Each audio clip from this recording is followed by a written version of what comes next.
Hey guys, welcome back to another video. In this video, I'm going to show you how you can fix black screen problem in CS2. So how to do this? Let's get started.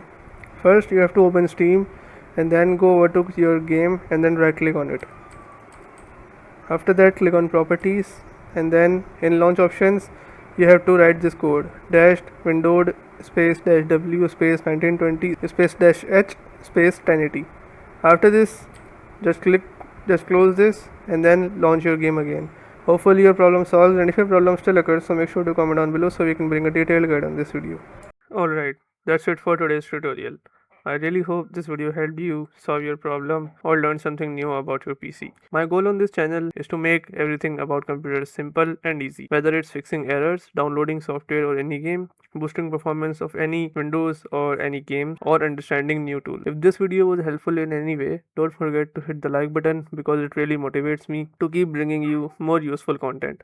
And if you're new here, make sure to subscribe and turn on the notification bell so you never miss any future tutorials, tips, and PC fixes. Also, if you're facing any issues or have any questions related to computers, Windows, software, or anything technical, drop them in the comments. I read all of your comments and I'll try my best to help you out. Thanks a lot for watching. Take care of your system, keep learning, and I'll see you in the next video. Thanks for watching.